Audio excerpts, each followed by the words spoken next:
વલાઓ, ઇબ્રાહીમે પોતાના આત્મિક જીવનનો આરંભ કર્યો ત્યારે તેણે શું કર્યું? તેણે પ્રાર્થનાના જીવનને અપનાવ્યું. આત્મિક સ્વરૂપે જો આપણે આગળ વધવું હોય તો ચોક્કસપણે 4 કાર્યો આપણે કરવા જોઈએ. જો એક છત બનાવવી હોય તો 4 પાયા નાખવા પડશે, 4 પિલ્લર ઊભા કરવા પડશે. આ 4 પિલ્લરો ઉપર આપણે છત બનાવીએ છીએ. જો તમારે કોઈ ખુરશી ઉપર બેસવું હોય તો તે ખુરશીને 4 પગ હોવા જરૂરી છે, તો જ તમે તેમાં બેસી શકો છો. આત્મિક સ્વરૂપે જો તમે શાંતિથી બેસવા માંગો છો, સ્થિર થવા માંગો છો, ઘરની જો છત બનાવી હોય તો 4 પિલ્લર તમારે હોવા જોઈએ. એ જ પ્રમાણે આત્મિક જીવનનું નિર્માણ કરવા માટે અને તેની છાયામાં શાંતિપૂર્વક જીવવા માટે તમારા આત્મિક જીવનમાં પણ 4 પાયા હોવા જોઈએ. પ્રથમ પાયો બાઇબલ સમજાવે છે. આવો આપણે જોઈએ પ્રેરિતોના કૃત્યો 2 અધ્યાય અને 41મું વચન. હવે જેટલાએ તેનું વચન ગ્રહણ કર્યું તેમણે બાપ્તિસ્મા લીધો, અને તે જ દિવસે મંડળીની અંદર 3000 લોકો ઉમેરાયા. વચનને ગ્રહણ કર્યું, તેઓ તારણ પામ્યા, તેમણે બાપ્તિસ્મા લીધું. કોણ છે કહીએ તો નવા પ્રભુ ઈસુનો સ્વીકાર કરનારા એ વિશ્વાસી 3000 લોકો યરૂશાલેમમાં ઉદ્ધાર પામ્યા. તેઓ કેવળ પુરુષ હતા, સ્ત્રીઓ પણ બીજા હશે. આ સર્વ લોકો ઉદ્ધાર પામ્યા. વલાઓ, તમારામાંથી કેટલાય પ્રભુ ઈસુનો સ્વીકાર કર્યો છે, ઉદ્ધાર પામ્યા છે? રાઈટ. પ્રભુ ઈસુ ખ્રિસ્તને ઉદ્ધારકર્તા તરીકે સ્વીકાર કર્યા પછી ચોક્કસ સ્વરૂપે બાપ્તિસ્મા લેવું જોઈએ. જૂના અને ગંદા જીવનને છોડી દઈને એક નવા જીવનનો આરંભ કરતા બાપ્તિસ્મા લઈને પોતાની સાક્ષીને સંસારમાં આપવાની છે. તેઓ ઉદ્ધાર પામ્યા અને બાપ્તિસ્મા લીધું. ત્યાર પછી તેમણે શું કર્યું? તેમણે પોતાના જીવનની અંદર 4 પાયા નાખીને તેમાં પિલ્લર ઊભા કરીને તેના છાયામાં શાંતિ સાથે આત્મિક જીવનમાં આગળ વધવા લાગ્યા. એક ખુરશીમાં તમારે બેસવું હોય તો તેના 4 પાયા મજબૂત હોવા જોઈએ. જો તેનો એક પાયો કમજોર હોય તો પણ તમે શાંતિથી ના બેસી શકો. પણ જો તમે બેસો તો ડરપૂર્વક બેસશો. જો એ ખુરશી થોડી પણ હાલી તો તમે તરત જ ઊભા થઈ જશો, અને જો ખુરશી તૂટી તો કમર પણ તૂટશે. 4 પગમાંથી એક પણ પગ જો કમજોર હોય તો બેસી શકાય? જો એક પગ તૂટેલો હોય, જો 4 પિલ્લરમાંથી એક પિલ્લર નમી ગયો હોય તો શું એ ઘરમાં તમે શાંતિથી સૂઈ શકો? એકવાર વિચાર કરો. એ જ પ્રમાણે તમારા આત્મિક જીવનમાં પણ 4 થાંભલા ખૂબ જ મહત્વના છે. શાંતિ સાથે તમે જીવી શકો, રહી શકો, શાંતિપૂર્વક વસવાટ કરી શકો. તો આ 4 પિલ્લર ખૂબ જ મજબૂત હોવા જોઈએ. આ મજબૂત પિલ્લર કયા છે? 42મું વચન. અને તેઓ પ્રેરિતોના બોધમાં પહેલું છે વચન. તમારે તમારા આત્મિક જીવનનું નિર્માણ કરવાનું છે, શાંતિપૂર્વક તમારા આત્મિક જીવનને આગળ વધારવું છે, તો તમારામાં સૌથી પહેલું હોવું જોઈએ વચન. વચનનું ખરું શિક્ષણ તમારે પ્રાપ્ત કરવું જોઈએ. સીધું અને ખરાઈ સાથે સીધું સ્પષ્ટ વચન, પરિવર્તનકારી વચન તમને હોવું જોઈએ. હવે બીજું, માત્ર રવિવારે જ આવીને વચન સાંભળવું એટલું નહીં, પરંતુ વ્યક્તિગત રીતે રોજ તમારે બાઇબલ ખોલવાનું છે, બાઇબલ વાંચવાનું છે. ભૂલશો નહીં. ઘણીવાર તમે બીમાર પડી જાઓ છો, ચર્ચમાં આવતા નથી, ત્યારે તમારે ઘરે રહેવું પડે છે. એ કેટલાક દિવસ માટે છે.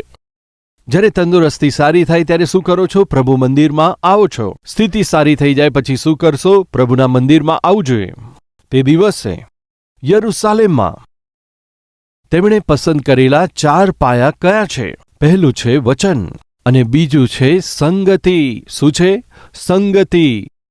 એટલે કે સંગતિના સ્વરૂપે મંડળી તરીકે, સમાજ તરીકે, પરિવારના રૂપમાં બધા એક સ્થાને એકઠા મળીને પરમેશ્વરની આરાધના કરવી, તે પરમેશ્વર દ્વારા આપવામાં આવેલી વ્યવસ્થા છે. એટલા માટે મંડળીએ એકઠા મળવાનું છે. હિબ્રુઓને પત્ર 10મો અધ્યાય 25મી કલમ. એકઠા મળવાનું પડતું ના મૂકશો. યસ, આપણામાંથી ઘણા એકઠા મળવાનું છોડી દીધું, કારણ ગમે તે હોઈ શકે. કેટલાક લોકોએ સ્વાસ્થ્ય સારું નથી એમ કરીને છોડી દીધું. કેટલાકે પરિવારમાં સમસ્યા છે એમ કરીને છોડી દીધું. કેટલાક લોકોએ આર્થિક સ્થિતિ સારી નથી એમ કરીને છોડી દીધું. આ પ્રમાણે કોઈના કોઈ કારણ બતાવીને વિશ્વાસી એકઠા મળવાનું પડતું મૂકે છે, પરંતુ મંડળી તરીકે એકઠા મળવાનું પડતું ના મૂકશો. બાઇબલ શું કહે છે? મંડળી તરીકે, સમાજ તરીકે એકઠા મળવાનું છોડી દો એવું બાઇબલમાં લખ્યું છે કે પછી ના છોડશો એમ લખ્યું છે? શું લખ્યું છે? વાલાઓ, પરમેશ્વરે જ્યારે ઇબ્રાહીમને કહ્યું તારા પુત્રને લાવીને બલિદાન સ્વરૂપે ચઢાવ, ત્યારે તે પોતાના પુત્રને લાવીને વેદીની ઉપર સુવાડ્યો. વાલાઓ, તે આજ્ઞાકારીપણું છે. પરમેશ્વર આજે કહી રહ્યા છે, તમારું આત્મિક જીવન બનાવવામાં આવે અને તમે શાંતિથી જીવન વ્યતીત કરવા માંગો છો તો વચનનું મનન કરજો, સંગતિની અંદર એકઠા મળજો, એમ પરમેશ્વર બાઇબલ કહે છે. મંડળીની અંદર એકઠા મળવાનું પડતું ના મૂકશો. સમાજ તરીકે એકઠા મળવાનું ના છોડશો. આપણામાંથી કેટલાક એક અઠવાડિયું આવે છે, બીજા અઠવાડિયે નથી દેખાતા. એક મહિનો આવે છે, બીજા મહિને નથી આવતા.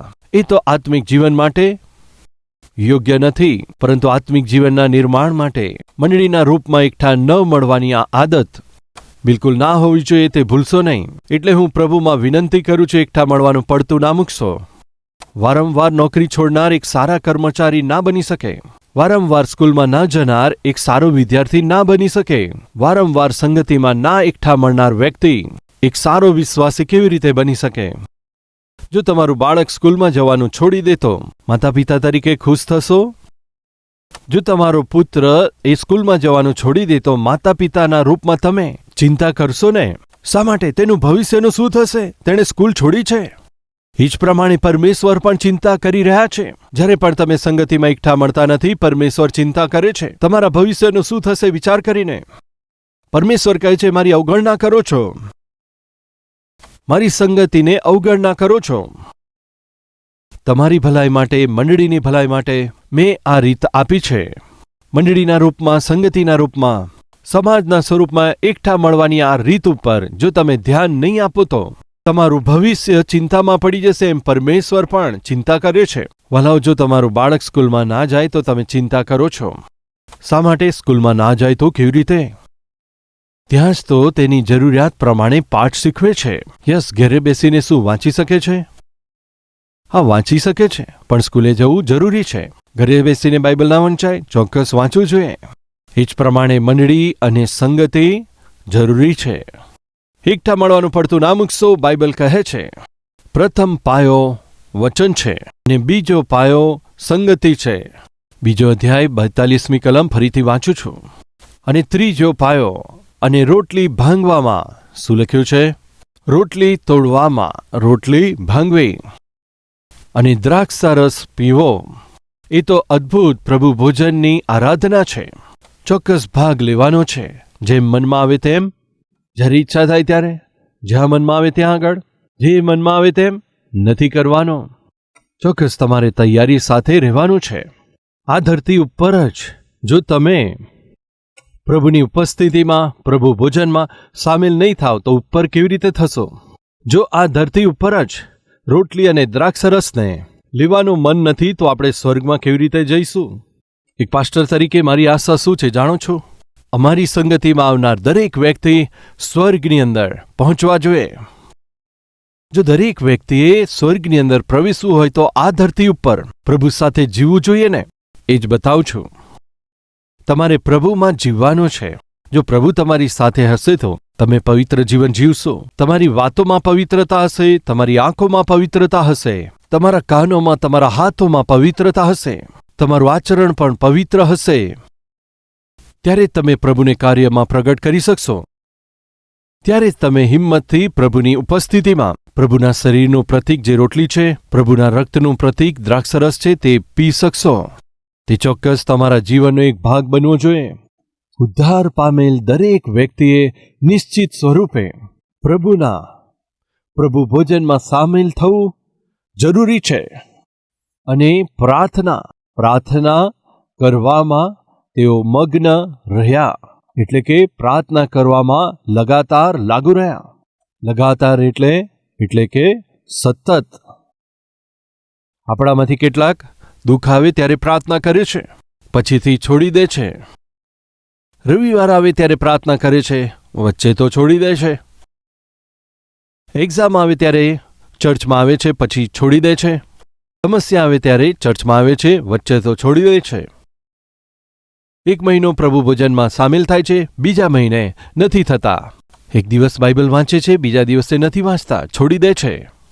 વચન વાંચવું હોય કે પછી વચન સાંભળવું હોય, તેનો ત્યાગ કરવાનો નથી. મંડળી તરીકે એકઠા મળવાનું, સંગતિ તરીકે એકઠા મળવાનું આપણે છોડવાનું નથી. પ્રભુ ભોજનમાં પણ સામેલ થવું આપણે છોડવાનું નથી. પ્રાર્થના કરવામાં આપણે પાછું હટવાનું નથી. પ્રેરિતોએ આ 4 નીવ ઉપર મંડળીની સ્થાપના કરી હતી. શરૂઆતની મંડળી પોતાના આત્મિક જીવનમાં આ 4 ઉપાયો ઉપર નિર્માણ કરીને તેઓ શાંતિથી પ્રભુને માટે સાક્ષી તરીકે જીવ્યા. વાલા ભાઈઓ બહેનો, ફરીથી કહું છું, આ 4 પાયાઓમાં અથવા નીવ ઉપર કોઈ પણ પ્રકારની ક્રેક હોય તો તે ઘરના લોકો શાંતિથી ના રહી શકે. દિવાલમાં ક્રેક પડી ગઈ સમજો, ઘરના લોકો એ ક્રેકને જોઈને શાંતિથી રહી શકે? શું ખબર ક્યારે તે પડી જશે? યસ, પ્રાર્થનામાં ખોટ આવી જાય, અથવા સંગતિમાં એકઠા ના મળે, અથવા વચનનું મનન ના કરે, અથવા પ્રભુના ભોજનમાં સામેલ ના થાય તો ચોક્કસપણે તમે તમારા જીવનમાં શાંતિથી ભરાઈ જશો, ડરથી ભરાઈ જશો, જુઠ્ઠું જીવન જીવવા લાગશો. વળી એટલું જ નહીં, શેતાન અચાનક તમારા પર હુમલો કરીને તમારા જીવન સાથે રમત કરવા લાગશે. આ વાતની યાદ રાખજો. નિવેદન કરું છું, ઇબ્રાહીમના વિષયમાં હું જણાવતો હતો. પોતાના આત્મિક જીવનની યાત્રામાં તેણે શું કર્યું જાણો છો?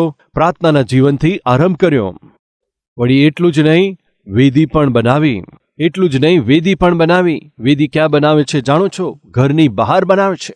તે સમયે ઇબ્રાહીમ તંબુમાં રહેતા હતા. તંબુની બહાર સામાન્ય રીતે લોકો આવતા જતા હોય છે.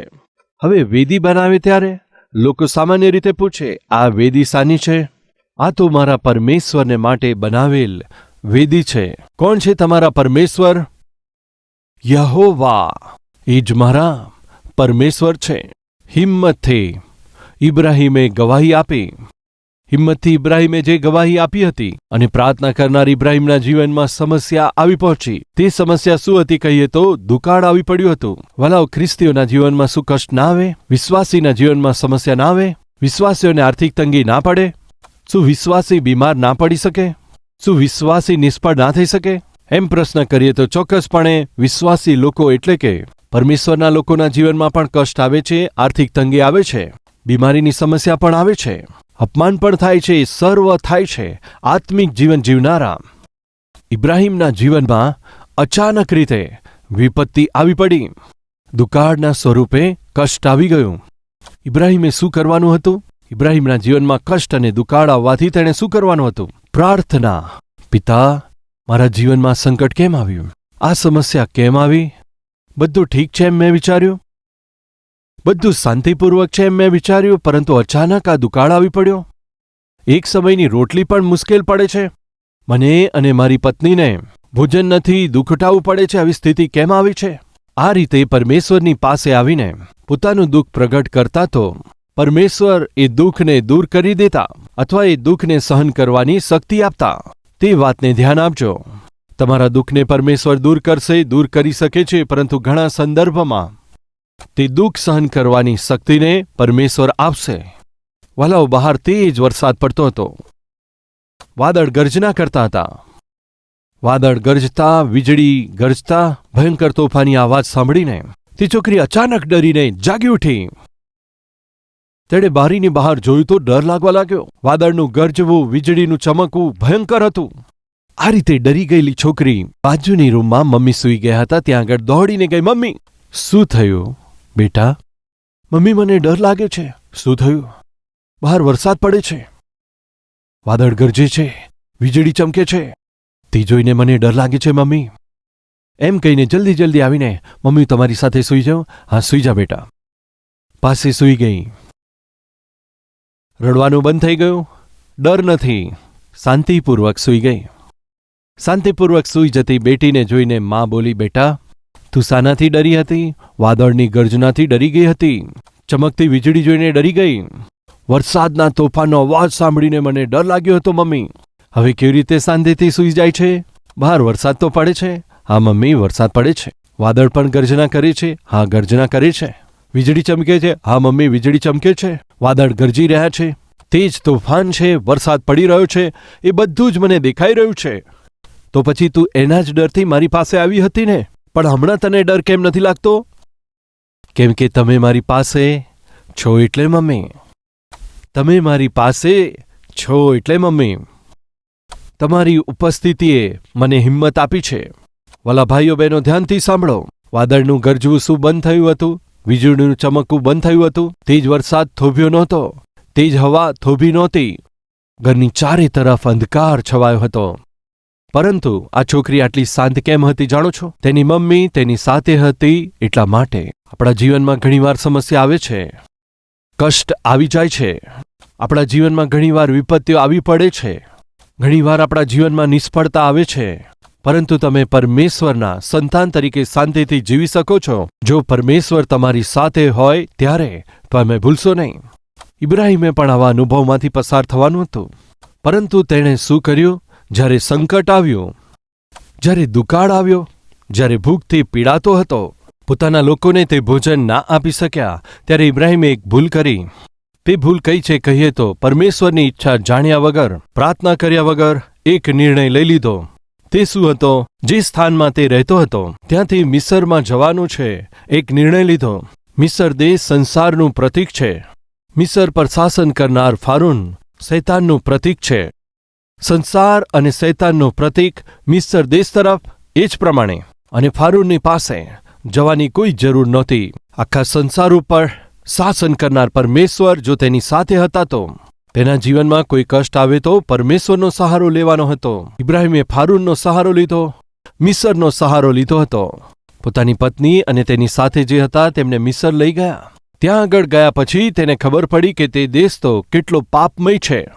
ત્યાં રહેનારા કેટલા પાપમય લોકો છે. જ્યારે તે મિસરની પાસે ગયો ત્યારે તેને ખબર પડી કે તેનું જીવન હવે કેટલું જોખમમાં આવી ગયું છે. અહીંયા તો ભૂખ સહન કરવી પડી હતી, પરંતુ ત્યાં ગયા પછી તેને ખબર પડી ત્યાં તો જીવનું જોખમ પણ છે. જેવું ઇબ્રાહીમને ખબર પડી કે અહીંયા આગળ મારા જીવનું જોખમ છે, શા માટે તેના પ્રાણ જોખમમાં આવ્યા હતા જાણો છો? ઇબ્રાહીમની પત્ની સારા ખૂબ સુંદર હતી. ઇબ્રાહીમ બીજા દેશમાં ગયા હતા. એક પરદેશી તરીકે બીજા દેશમાં ગયા હતા. પત્ની ખૂબ સુંદર હતી. હવે ત્યાંના લોકોને જોયા અને તેમની આંખોને જોઈ, તેમના વ્યવહારને જોયા ત્યારે સમજાઈ ગયું અહીંયા દરેક વ્યક્તિ ઉપરથી નીચે સુધી જોઈ રહ્યા હતા. તેમના ચાલચલણને, તેમના વ્યવહારને જોઈને, તેમના જીવનની રીતભાતને જોઈને તે સમજી ગયો મારું પરિવાર જોખમમાં છે. મારી પત્ની ઉપર તેમની ખરાબ નજર છે. જો હું તેમને જણાવું કે એ મારી પત્ની છે, તેઓ મને મારી નાખશે, મારી પત્નીને જીવતી રાખશે. એટલા માટે ઇબ્રાહીમે પોતાની પત્નીને કહ્યું, તું શું ચાહે છે? હું જીવતો રહું કે મરી જાઉં? આ શું છે? તમે એમ શા માટે કહો છો? શું તું ચાહે છે કે હું જીવતો રહું? તો તારે એક જૂઠ કહેવાનું છે. તે જૂઠ શું છે? હું તારો પતિ છું, કોઈને એમ ના કહીશ. આ શું છે? તમે મારા પતિ છો. હું જીવતો રહું એમ તું ચાહે છે કે નહીં? નાજી, તમે જીવતા રહો એટલા માટે જ કહું છું. જો તું ચાહે છે કે હું જીવતો રહું તો તારે એમ બોલવાનું છે કે હું તારો પતિ નથી. જૂઠું બોલજે. હું કેવી રીતે જૂઠું બોલું? જો તું મને જીવતો રહેવા ચાહે છે તો બોલજે. હા, હું ચાહું છું કે તમે જીવતા રહો. તો ચોક્કસ હું બોલીશ. ઠીક છે, હું પણ એમ જ કહીશ. ફારૂનની પાસે એ સમાચાર આવ્યા કે કોઈ વિદેશી આવ્યું છે. આપણા દેશમાં તે રહે છે. તેની સાથે એક સ્ત્રી છે. તે સ્ત્રી ખૂબ જ સુંદર છે. અમે જઈને તપાસ કરી કે સ્ત્રી કોણ છે તો ખબર પડી કે તે એની બહેન છે. તરત ફારૂને પોતાના લોકોને મોકલ્યા. ત્યાં કોણ છે? હાજી, શું વાત છે? આ સ્ત્રી કોણ છે? આ તો મારી બહેન છે. ફારૂને તેને બોલાવી છે. વાલો, ઇબ્રાહીમના જૂઠને લીધે ઇબ્રાહીમે તેની પત્નીને તે લોકોની સાથે મોકલવી પડી. તે કેટલી બધી દુઃખની વાત છે. પરમેશ્વર પર આધાર રાખવાનો હતો. પરમેશ્વરની આજ્ઞા પર આધાર રાખવાનો હતો. પણ જૂઠ પર આધાર રાખ્યો. પત્નીએ કહ્યું, શા માટે જૂઠું બોલવાનું? જીવવું હોય તો જૂઠું બોલવું પડે. ઘણા લોકોની આજે આવી ફોર્મ્યુલા છે. ચાહે મારે જીવવાનું હોય કે મારા પરિવારને જીવાડવા હોય અથવા મારા બાળકોને અભ્યાસ કરાવવો હોય તો મારે નોકરીમાં જૂઠું બોલવું પડશે, વેપારમાં જૂઠું બોલવું પડશે, ઘરના લોકો સાથે જૂઠું બોલવું જ પડશે. સંબંધીઓ સાથે જૂઠું બોલવું જ પડશે, પડોશીઓ સાથે જૂઠું બોલવું જ પડશે. આજે આપણામાં ઘણા લોકો પરમેશ્વર પર આધાર રાખવાની જગ્યાએ જૂઠ પર આધાર રાખીને જીવે છે. કૃપા કરી સાંભળો. તે જૂઠે ઇબ્રાહીમના જીવનમાં શું કર્યું જાણો છો? તેને વિચલિત કરી નાખ્યો. તે જ જૂઠે શું કર્યું જાણો છો? ઇબ્રાહીમના પરિવારને તોડી નાખ્યો. ઇબ્રાહીમનો પરિવાર છિન્ન ભિન્ન થઈ ગયો. તેની પત્નીએ સાથે રહેવાનું હતું, તેનાથી દૂર થઈ ગઈ. ક્યાં ગઈ? લઈ જવામાં આવી. કોની પાસે? ફારૂનની પાસે. એક રાજા એક સુંદર સ્ત્રીને પોતાના ભવનમાં, પોતાના મહેલમાં શા માટે બોલાવે? પોતાની પત્ની કરવા માટે, રાખવા માટે. કેટલી ખરાબ વાત છે. ઇબ્રાહીમ અંતમાં તેણે કહેલા જૂઠને લીધે તેનું પરિવાર તો છિન્ન ભિન્ન થઈ ગયું. પોતાનો જીવ બચાવવા માટે અંતે પોતાની પત્નીને પણ ઇબ્રાહીમે જૂઠું બોલીને તેમની સાથે મોકલી દીધી. કેટલી ખરાબ વાત છે. એ સર્વ પરમેશ્વરે સ્વર્ગથી જોયું હતું. ફારૂનને ચેતવણી આપી, ફારૂન, તે સ્ત્રીને સ્પર્શ ના કરતો. તે સ્ત્રી એક સેવકની પત્ની છે. પ્રભુએ ચેતવણી આપી. ફારૂને અબ્રાહમને બોલાવીને, આ તે શું કર્યું છે? તારી પત્નીને તે બહેન કહી દીધો.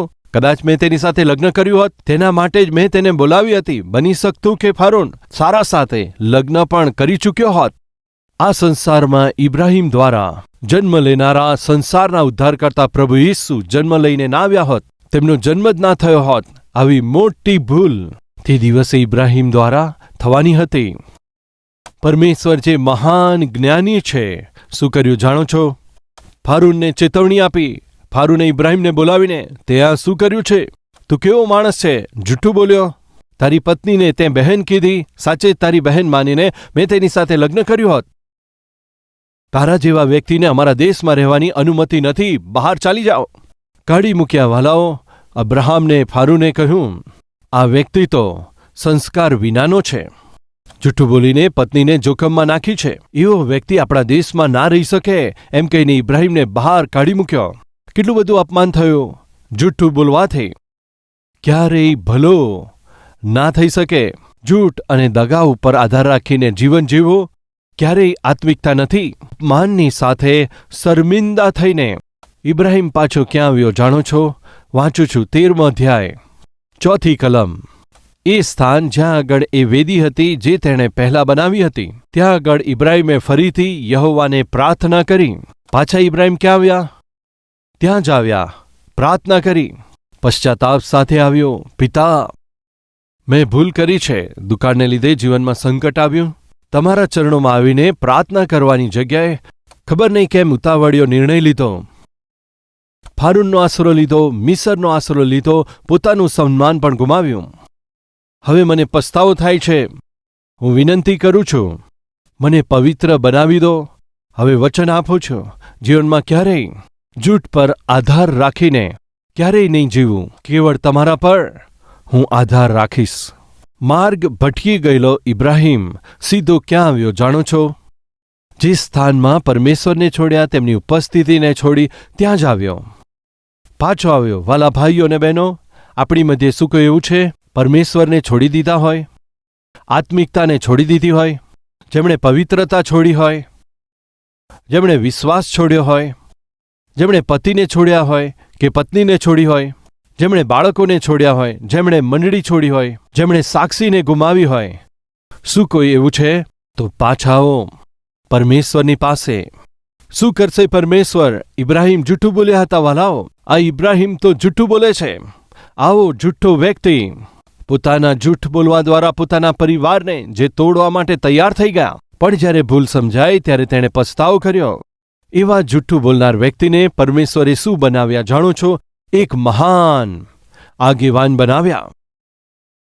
આ જૂઠું બોલનાર વ્યક્તિને 22મા અધ્યાયમાં જ્યારે આપણે જોઈએ છે, 40 વર્ષ પછી તેમણે શું કર્યું જાણો છો? આખા સંસારને માટે આશીષનું કારણ પરમેશ્વર તેને બનાવી દે તેવા પગલાં ભર્યા. તે જૂઠો હતો, પરંતુ જીવનની અંદર જ્યારે પસ્તાવો કર્યો, જીવન પરમેશ્વરને સોંપવાથી આજે આખા સંસારને માટે આશીષનું કારણ બન્યા. બની શકે છે તમે જૂઠા હોય, મોં ખોલતા જૂઠું બોલતા હોય, પતિ સાથે જૂઠું, પત્ની સાથે જૂઠું, બાળકો સાથે જૂઠું, સંબંધીઓ મિત્રો સાથે જૂઠું, પોતાના ભાઈઓ સાથે જૂઠું, નોકરીની જગ્યાએ, વેપારની જગ્યાએ જુઠ્ઠું જો તમારા જીવનમાં જુઠ્ઠું ભરાયેલું છે તો સાંભળો, તમે અપમાન મેળવશો, તમે બદનામીને પ્રાપ્ત કરશો. એવું ના થાય એટલા માટે તમારા જીવનમાં આજે પોતાનું જુઠ્ઠું બોલવાની આદતને છોડી દઈને પ્રભુના ચરણોમાં આવી જઈને દરેક દુઃખને તેઓ જ દૂર કરશે. જૂઠ પર મારે આધાર નથી રાખવો, પરંતુ જે મારા સંકટમાં મારી સહાયતા કરી શકે છે, જે મારા પ્રભુ યીશુ છે, તેમના પર હું આધાર રાખીશ. જો એ પ્રમાણે કહેનાર આપણી મધ્યે છે, જો હોય તો મારી સાથે મળીને પ્રાર્થના કરશો. પ્રાર્થના કરીએ.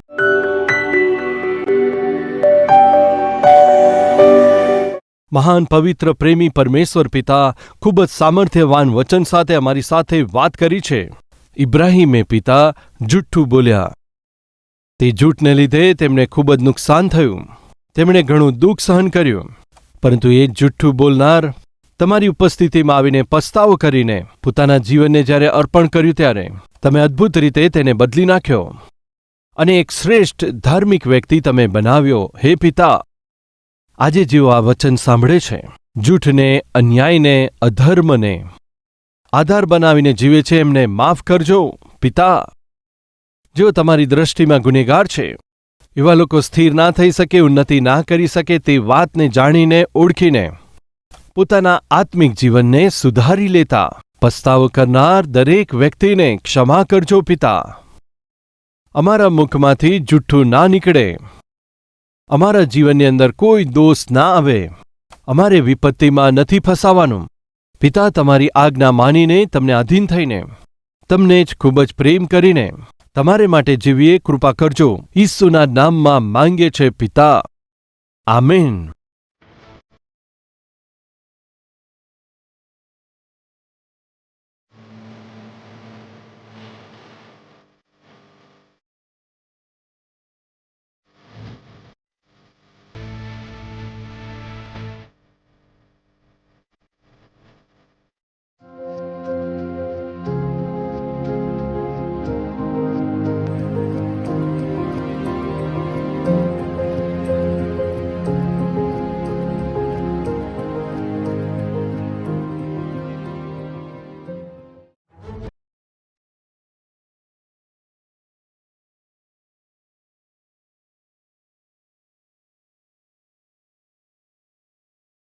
અમારું address Calvary, post box number 30, Kukatpally, Hyderabad 72.